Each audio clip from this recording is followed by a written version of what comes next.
तरीही हिंदू समाजाचे डोळे उघडले नाहीत. सामुदायिक प्रमाणात बोलावायचे म्हणजे हिंदू लोकातील ह्या शुद्धीबंदीच्या धार्मिक रूढीमुळे आपण बाटून मुस्लिम करून घेतलेल्या लक्षानुलक्ष लोकांना हिंदू लोकच नव्हे केव्हाही परत हिंदू करून घेणार नाहीत अशी मुस्लिमांची निश्चिती झालेली होती आणि म्हणून मुस्लिम धर्मरक्षणाची त्यांना चिंताच उरलेली नसे. जात्यांतर आणि धर्मांतर ह्यातील राष्ट्रघातक प्रभेद हिंदू समाजाच्या शतकानुशतके लक्षातच झाला नाही.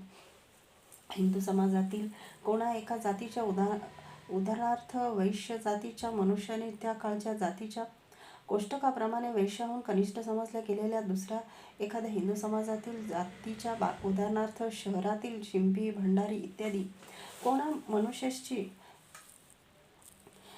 रोटी व्यवहार केला किंवा बेटी व्यवहार केला तर वैश्य हिंदूला त्याची जात जशी वाळीत टाकी त्यांच्यावर जाती बहिष्कार टाकी, त्याचप्रमाणे कोणा हिंदूला ह्या नवीनच आलेल्या निधर्मीने मूलतःच पतित असे मानल्या गेलेल्या म्लेच्छ जातीच्या कोणा मनुष्यासह बळाने रोटी व्यवहार करावा लागला, पाणी प्यावे लागले किंवा पत्नीला त्या दुष्ट मलेच्छाने बळाने बलात्कार करून बाटविले असता तिच्यासह स्वतःच मुसलमानाचा गुलाम केले गेल्याने राहावे लागले, अन्न पाणी व्यवहार करावा लागला, तर त्या हिंदूलाही त्याची मूळची जातच नव्हे तर हिंदूतील कनिष्ठातील कनिष्ठ जातीतही त्या वरील वैश्याप्रमाणेच वाळीत टाकीत तो बाटला असे समजून त्या वैश्याप्रमाणे जाती बहिष्काराचा कठोरातील कठोर दंड देई. म्हणजे हिंदू समाजातील आपसातल्या जातीमध्ये कोणा हिंदूंचे वाळीत पडणे ही गोष्ट आणि कोणा हिंदूंचे मुसलमानाशी हिंदूच्या जाती धर्माविरुद्ध रोटी व्यवहार, बेटी व्यवहार इत्यादी संव्यवहार घडल्यामुळे जाती बहिष्कृत होताचा तो मुसलमान होऊन जाणे ही गोष्ट ही दोन्ही कृत्येही हिंदूंना सारखीच वाटत. त्या दोन घटनात असणारा आणि हिंदूंच्या सामुदायिक संख्याबलावर दूरवर हानिकारक परिणाम करणारा राष्ट्रीय विभेद त्या काळच्या हिंदू समाजाच्या ध्यानातच आला नाही. एक हिंदू समाजातल्या एका जातीने खाण्यापिण्याच्या दोषापायी वाळीत टाकला तरी तो हिंदू समाजाला मुकत नसे. हिंदू समाजातील इतर अनेक जातीत तो मिसळून जाई किंवा त्याला अनुकूल अशा समुदायाची स्वतंत्रच एक जात बनवी, पण ती जात हिंदू समाजातच राहणारी असे. त्याचे जात्यांतर होई, परंतु त्यापोटी सहसा धर्मांतर होत नसे, समाजांतर सुद्धा होत नसे, राष्ट्रांतर होत नसे.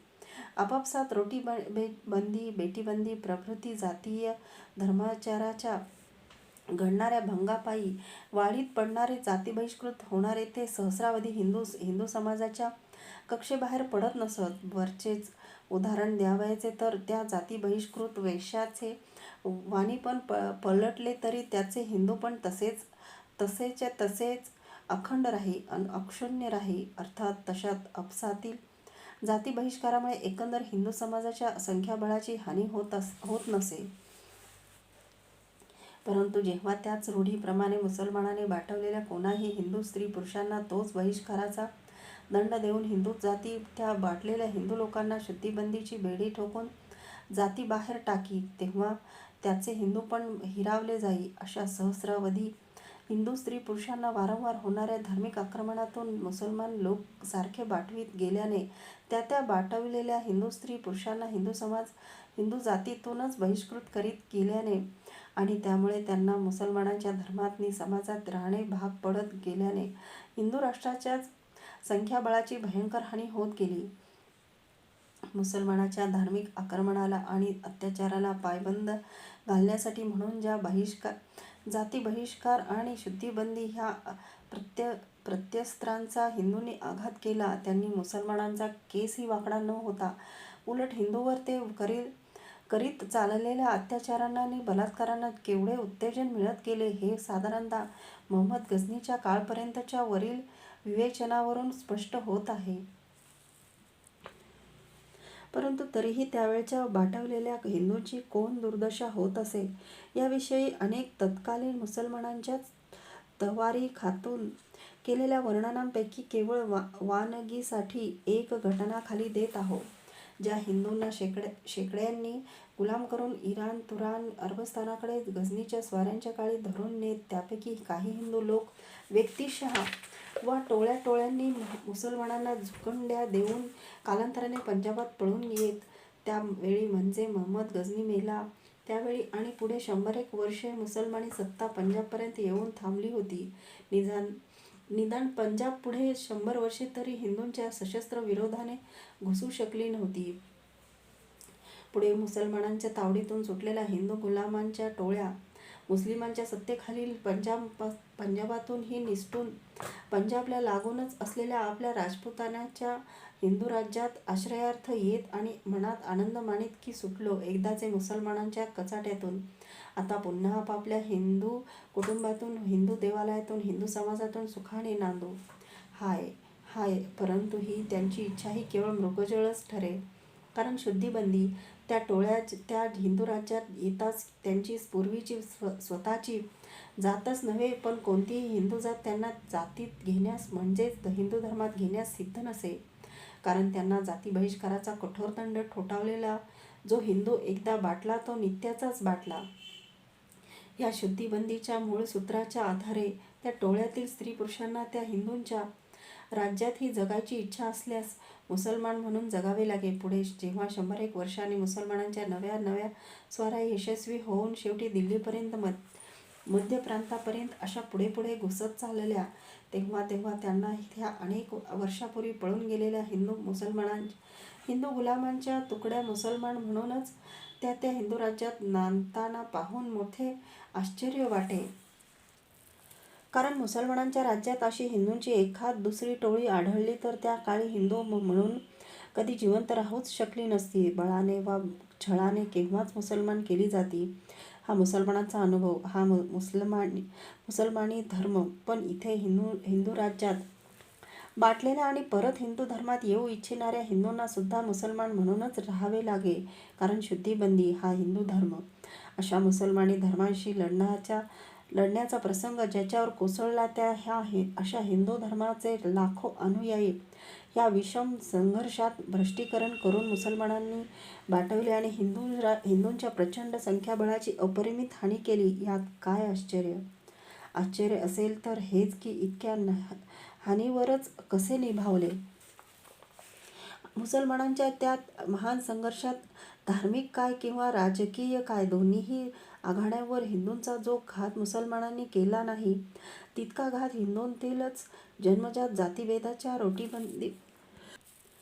रोटीबंदीपासून शुद्धीबंदीपर्यंतच्या रूढींना केला हे वरील काही प्रकरणातून विशद केलेले आहे. सद्गुण विकृती.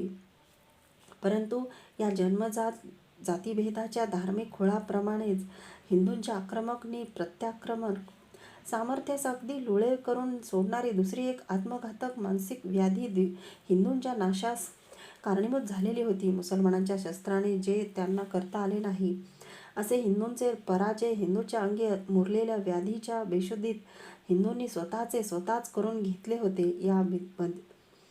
या बुद्धिभ्रंशाच्या व्याधीला वास्तविक पाहता तिच्यामुळे हिंदूची जी प्रचंड हानी होत गेली त्या मानाने त्यातल्या त्यात सौम्य असणारे नाव शोधायचे झाले तरी सद्गुण विकृती इतके तरी म्हटलेच पाहिजे. परोपकार, दया, अहिंसा, परधर्म सहिष्णुता, शरणागताला अभय देणे, शत्रूवर उपकार करणे, परस्त्री अपहार न करणे, शत्रुस्त्री दाक्षिण्य, आपल्या जीवावर उठलेल्या अपराध्यासही क्षमा करणे इत्यादी. वस्तुतः सद्गुण किंवा दुर्गुण हे मूलतः केवळ गुण असतात. मनुष्याची माणुसकी म्हणून उपदेशिले गेलेले सर्व सद्गुण हे वस्तुतः केवळ सारे गुणच असतात.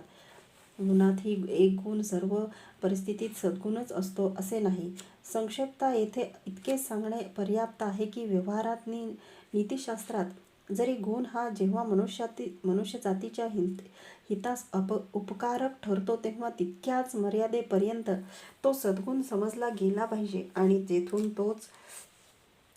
जेथून तोच गुण मनुष्यजातीच्या घातास किंवा अधःपातास कारणीभूत होतो तेथून त्याचे दुर्गुणात रूपांतर होते. तो त्याज्य ठरतो. अगदी संक्षेपात का होईना, परंतु काही गुणांचे सात्विक, राजस आणि तामस असे 3 भेद केलेले आहेत. म्हणूनच देशकालपात्राच्या विवेकाची कसोटी फार महत्त्वाची आहे. हिंदूंच्या संस्कृतीने मनुष्याला देवत्वाप्राप्त पचवण्याची आकांक्षा बाळगून मनुष्याच्या अंगात सात्विक भाव उत्पन्न करण्याची पराकाष्ठा केली. परंतु हे जग हे केवळ सत्वाच्या एकाच धाग्याने विणलेले नाही.